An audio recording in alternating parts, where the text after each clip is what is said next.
here on episode number 59 of Stats Over Politics. Shaun Holko alongside Kevin Dent and Jaevon Toddy. We're going to get into our speedy recap for week 8 in the NFL, not week 7. Let me update the ticker real quickly. But anyways, week 8 in the NFL. Thursday night, Jaevon, we saw the Bills beat the Buccaneers 24-18. Weird game. Thursday night, Bills coming off of a loss, I believe, to the who they just lose to? Patriots, yeah. Weird loss to the Pats. Playing on Thursday night, short week. And then the Bucs, they are a team that, Baker Mayfield, that I've been kind of weirdly high on. They were favored by like 10 points in this game. And then the Bucs had a late game backdoor cover. I don't think the game was really close, ultimately. There was a guy, fun fact about this game, who picked this game because he simulated like a Madden game. And based off of that, he was like, yeah, I'm gonna pick the Bills to win. And it was a very similar score to kind of like what the actual score was. So yeah, Bills win. And the Jets defeated the Giants in the Battle of New Jersey, 13-10. I'm going to get into this one as for our audio-only listeners. Kevin will be back in just a moment as he had to take out the birthday boy Blue to let him relieve himself. So Kevin will be back very soon. And I wanted to talk about this Jets 13-10 win in overtime against the Giants. As the thing that was really interesting about this one, Jaevon, is it seemed like the Giants were going to win it late. And then Graham Gano shanked a field goal, loses it, goes to overtime, Jets win. But I don't know if you did you bet on the Giants or no, I'm just your kicker not being able to make field goals. I felt that. Yeah, that's very relatable, a kicker not being able to make a field goal. But so that happened in this game. But the thing that I thought was really interesting about it, Jaevon, is that the Giants had fewer total passing yards with 7 passing yards against the Jets yesterday.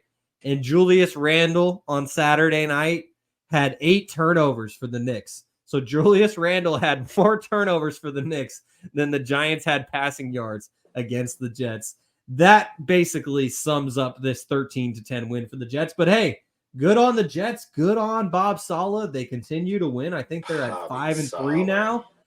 And so congrats to Robert Saleh, or 4-3, excuse me. But still, they're keeping their head above water. So good for the Jets as they win.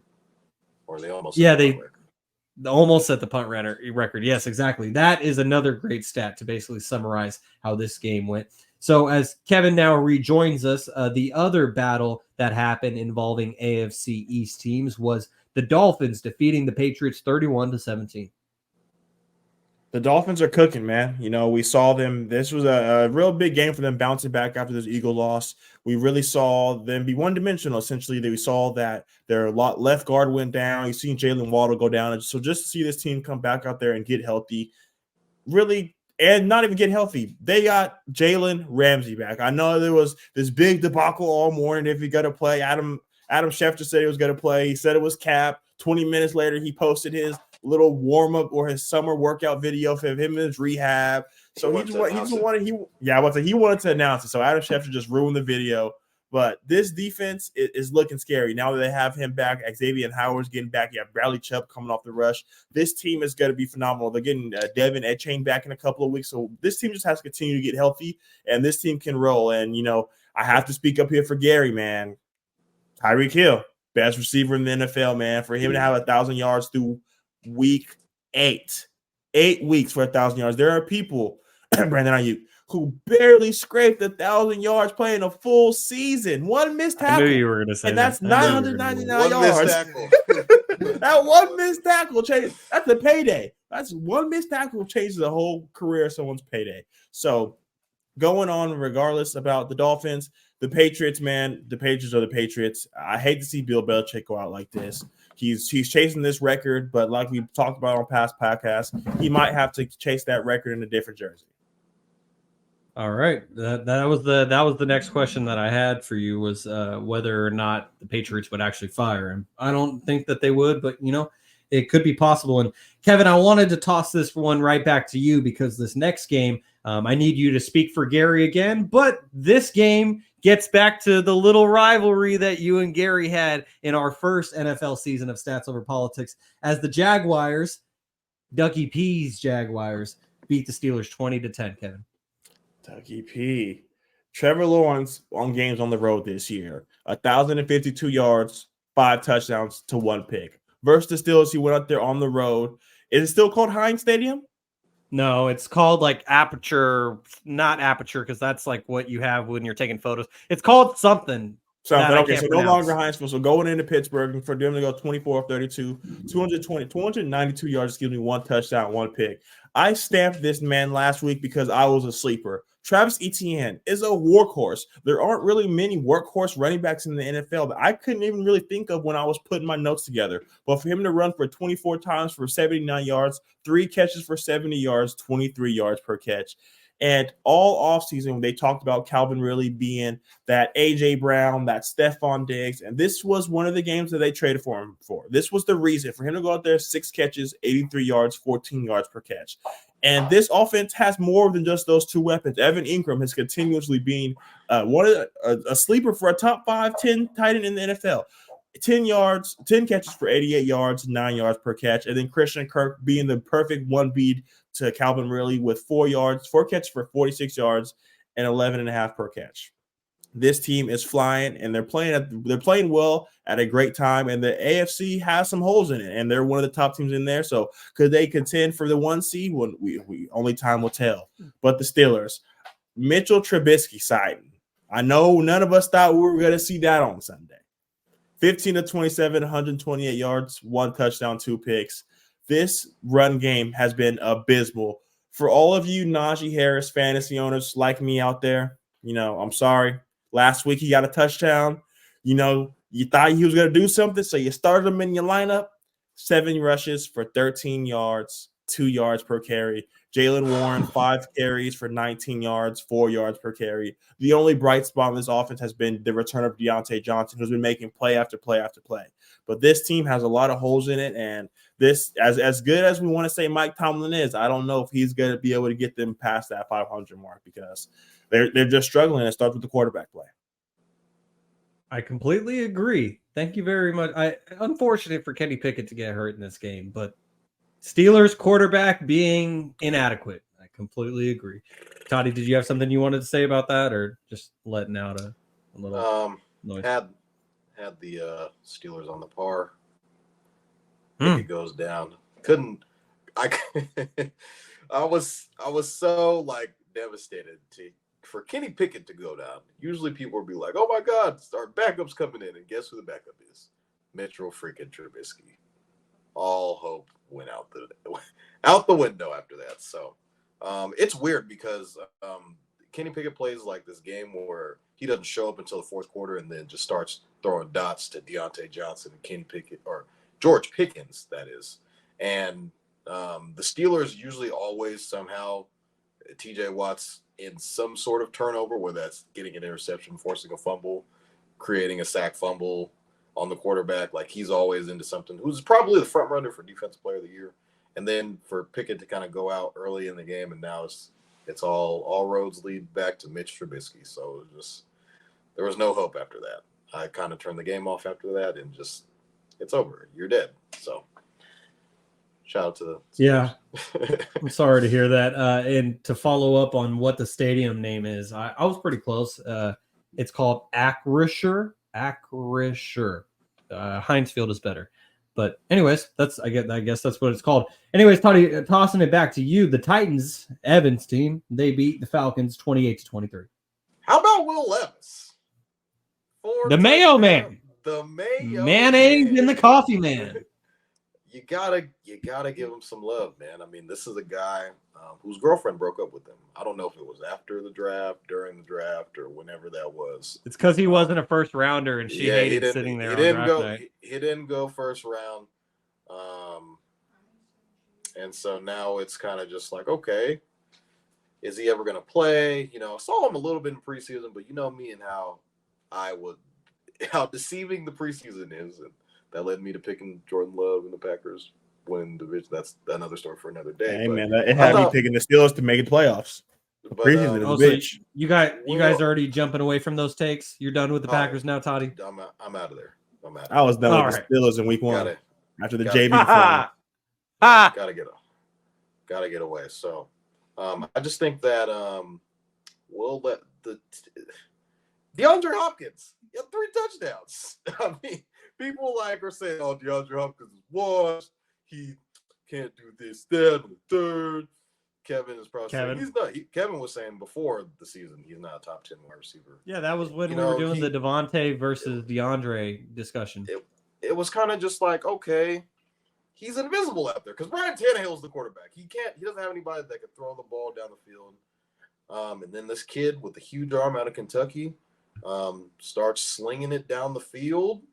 I mean, this offense could look like something. You got Derrick Henry back there running the rock. I mean, are we sprinkling Titans money line? I don't know. Maybe we might put them on that line. Or is this the clock's going to strike midnight Thursday night, the bright lights, everybody's watching. It's really just Tennessee. Or is this, it's relaxed, buddy. It's the Falcons.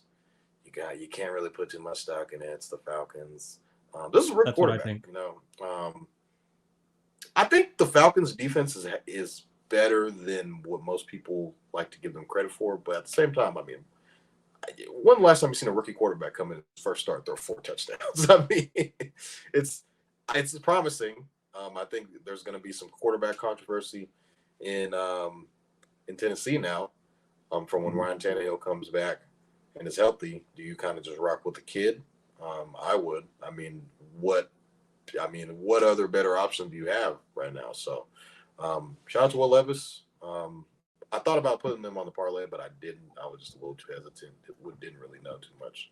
But yeah, shout out to the Titans for getting the win. Kevin, your Carolina Panthers got their first win of the season as they beat the Texans 15-13. So the battle of number 1 pick versus number 2 pick. If everyone's been watching the podcast and knew who I was rocking with, when I saw this on the schedule, I said this was the game. The Panthers were going to regret not taking CJ Stroud, and I was completely mistaken. This was a defensive battle. One of the biggest standpoints that I took away from this game was CJ Stroud just needs a number 1 guy. Even the Panthers have Adam Thielen for Bryce Young, and we're seeing Bryce Young become better and better and better now that they have established Adam Thielen being that number 1 guy. We've heard them being in the trade market for yet another number 1 type receiver. If the Texans can come in here and get a consistent guy that no matter what he can throw it to, we're seeing that he's having he's getting a lot of guys involved because they just don't have a lot of options. We saw Nico Collins really to start the season both be doing very, very well. Same with Tank Dell, and ever since then, it's kind of been a roller coaster ride. D'Amico Ryan gets this team up, ready to play every week, so they're going to be in it every game. But for them to come down and lose to the Panthers was really a slap in the face to all the Texans believers, because I had them saying that they could possibly win the division. They could do A, B, C, and D. And for you to go out there and lose to a team that's in contention for a top pick really, doesn't set them back. But everyone now says, well, they're the Texans. So we all knew this was coming at some point. But the biggest thing I took away from the Panthers' perspective is Chuba Hubbard has beat out Miles Sanders. Miles Sanders has essentially done nothing. I was talking to Alyssa about it. It's a big difference when you go behind Philadelphia's offensive line and then you go to the Panthers. It's night and day. And it's being shown that Miles Sanders' production, has first 1,000-yard season, and now probably might not even crack 500. So it's definitely sad to see Miles Sanders go down. I have an Eagles jersey for Miles Sanders sitting in my closet, so it's always going to be love. But the Panthers, it might be the place where careers go to die. Yeah, that's a really great point. And I picked up Miles Sanders in our Stats Over Politics Fantasy Football League. Thought it was going to be a good pickup. Dropped him. Yeah. Well, I picked him up thinking that he'd be a good pickup after I lost Nick Chubb and J.K. Dobbins to season-ending injuries, and I'm desperate for running backs. But as Kevin said, Chuba has taken over the lead running back spot in Carolina. So, Jaevon, the Cowboys, they beat the Rams 43-20 in L.A. This was another classic. Oh, the Cowboys, they're back. We're winning the Super Bowl game. If you look at the game, they got a blocked punt. They got pick sixes coming back. Now, let's give credit to Dak. He was the connection with CeeDee Lamb is starting to pick up a little bit. I think CeeDee Lamb had 2 touchdowns this game. Dak threw for 304 yards. Played outstanding in this game, but it's the Rams, 3-5 Rams. Matthew Stafford did get hurt in this game, so how healthy were they? The Rams are very limited on defense. Besides Aaron Donald, I bet you guys can't name 2 guys on this this Rams defense. But I mean, it's it kind of was just like, okay, where are the Rams sellers at the trade deadline and kind of just punt on the season? You got some viable assets. You got Cooper Kupp. You trade Aaron Donald. Do you trade him, get some picks back, and just say, fuck it? We had that good run, got a Super Bowl. Maybe fuck those picks. Maybe it's not fuck them picks anymore. So, I mean, if you get a ring out of it, I mean, it was a success.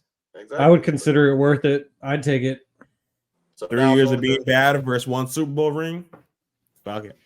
Yeah, so I feel like now they're in that weird space. Like, do we start making calls a little bit? I mean, trade deadline's tomorrow, like I said.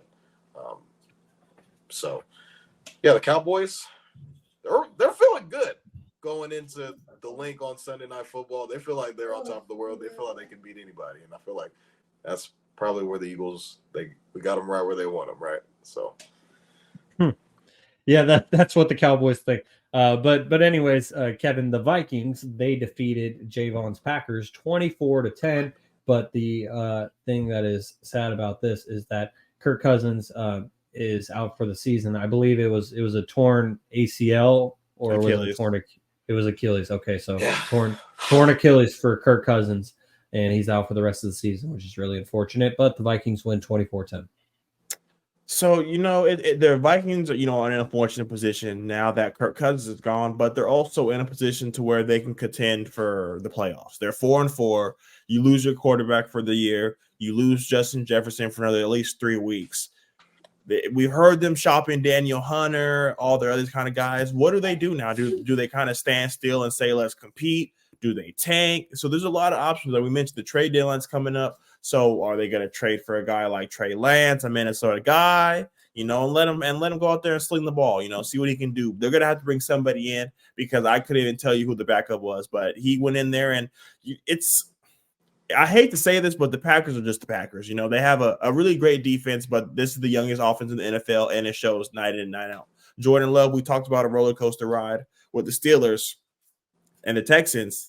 They have one of their own. It is a roller coaster ride. Jordan Love, you can't go out there and say he's a rookie because he's not a rookie. He sat behind Aaron Rodgers for 4 seasons. You saw the man win 2 MVPs, go to 2 NFC Championship games, if I'm not mistaken. So you've seen the success. You've seen the blueprint. So now you just have to go out there and apply it. But this is one of the youngest teams in the NFL. I wouldn't be surprised if they're kind of they're shoppers at the market, because what are you playing for? You're gonna have to end up paying Jordan Love if he's the guy. Aaron Jones is getting up there in age. They have this amazing defense. So do they go all in and try to become buyers and bring in talent, or are they going to be sellers and just say, you know what, let's take our losses. We got our first round pick back from the Aaron Rodgers trade because he didn't play 75% of the snaps. So let's just sit back and let's bring in some more talent for Jordan Love and only add more young guys to the youngest offense in the NFL. So the Packers, Tidy's Packers, are, in shambles right now, but they're going to have to figure it out because their division is not getting any easier. Do you think the Packers need to move on from Jordan Love already, like Manny thinks? Not if it's pick 14, 15. You only move on from Jordan Love if it's Tidy's guy, Caleb Williams, Drake May, because you're just going to go back right there to the same cycle you're going through now. This guy knows the system. He knows the OC. Everyone in the locker room already believes in him, so you don't have to go through the rookie pains. So if they're just going to continue to be bad, just continue bringing more talent around him. I don't think it's time to give up on him yet because, like I mentioned, it's only been 1 season. Aaron Rodgers wasn't that great in his first season. I'm not saying by any means is he going to be Aaron Rodgers, but this team, this franchise has had decades of great quarterback play. So they picked him for a reason. So I think they stick with him, but I wouldn't be surprised also if they were able to get, like I mentioned, a Caleb Williams or a Drake May. Toddy, another one of your NFC teams, because not because you picked this team to win their division, because all of us did, but because you picked this team to go to the NFC champion. Or excuse me, Kevin, you picked the Panthers, so you didn't actually pick this team. But this team, Toddy picked to make it to the NFC Championship game. That team being the New Orleans Saints, that won 38-27 against the Colts. Before you go, Toddy, Jalen Johnson, Bears corner, just requested a trade. I saw that team. We were interested in him, so we'll see. That's a thing we're starting to shake up. As far as the Saints go, I got off the Saints, even though I texted the group chat and I said, guys, hear me out. Saints -2. Nobody said anything. So I was just, very moved by how when I just choose not to bet against them or bet on them, they decide to shake up the world. And they ended up covering the spread too. So thank you, Derek Carr threw for like 300-some yards. We saw Alvin Kamara, who I think is a very underrated back. One of my favorite running back in the league. I think he's one of the top running backs in the league, period. He's starting to show out. And I feel like pretty much what I thought the Saints should look like, they looked like on Sunday. Just being able to spread the ball around. If Derek Carr can, play up to standards and, not play like shit, this offense should be very, very good. I mean, I feel like they have the pieces. Their defense is really good. Why not, right? So I just think if the Saints, play at a high level now, they did play the Colts, who are playing a backup quarterback in Gardner Minshew. I guess the clock struck midnight on him, after the couple of games that he won. So, Saints win. And I picked them to win in my picks, but I didn't bet on them because I was just like, I can't bet on this team right now. Well, the next game that I want to talk about, and I'm going to talk about this myself, is the Seahawks. They beat the Browns 24-20. Congratulations to the Seahawks accomplishing something that the 49ers couldn't do this season. Granted, it was on their home field. But the reason why I wanted to talk about this game is because at 5-2, the Seattle Seahawks are now in first place in the NFC West. And I wore this shirt specifically, and this is why you need to tune in on YouTube, Twitch, or X, because Manny, I see you in the YouTube comments, so I know you're tuning in live right now. This shirt says the West is not enough. Division champions. This shirt was from the 100th NFL season in 2021. Also, let me correct myself from earlier. The 49ers started 3-5 in 2021, 3-4 in 2022. So I was thinking about the Rams game from a couple of years ago. Nevertheless, this shirt is from 2021 when the 49ers won the division. Let's not forget that they won the division again in 2022. And they're going to win the division again in 2023. Sorry, Manny. I know you got your hopes up. You're saying 12, baby, in the YouTube comments. Enjoy being a half game up in the standings on the 49ers, because by the time the season ends, the 49ers are going to be division champions once again. And Manny says, for the YouTube audience, y'all about to F around and find out? I cannot wait for that game because, Toddy, remind me, 49ers played the Seahawks 3 times last season, right? And did the Seahawks win a game at all last season? Last time I checked, Niners were 3-0 on the Seahawks last year. Last time I baby. So they found out, and they're going to find out again this year. They just have to be humbled by Big Brother and Santa Clara every year. They had us 10 years ago, but Richard Sherman ain't walking through that door. Marshawn Lynch ain't walking through that door. Caleb Williams, oof. Anyways, I want to talk about that game because congrats, Seattle fans. Enjoy being a half game up on the 49ers for now. Enjoy leading the NFC West because, Kevin, do you know what the NFL stands for? No Fun League. That is very true. It also stands for not for long. So, Seattle, enjoy your first place standing in the NFC West because it's not going to be there for long. Jaevon, the Ravens, they beat the Cardinals 31-24. I thought just Lamar, they got down, they were down 7-0 early, and I was never really worried about it. I just think this Ravens team, they're rolling right now. I think they're the best team in the AFC. I think Lamar Jackson is on an MVP candidate run right now again. for a second in his career. I think once they figure out a way to get Odell Beckham Jr. the ball, I feel like this offense is going to unlock another layer and just achieve new heights because they're already when they get Mark Andrews the ball, good things happen. He's scoring touchdowns left and right now. Probably want to put him on a player prop as of right now if you want to make a little bit of money on who Lamar's going to throw the ball to as far as touchdowns go. But I think that, this Cardinals team, they benched Josh Dobbs, and I'm just like, well, what are they doing now? And what direction are they actually going? They're trying to, you're hearing Kyler coming off IR and practicing with the team. He's a full participant in the practice. His window's open, 3-week window. This is the second week that he's practicing but hasn't played. So wondering when I think even next week they announced that he's not going to play. So probably after next week is he going to be ready to go. But what are they going to be like? What, 1-6, 1-7? He's not coming back. So I don't know, man.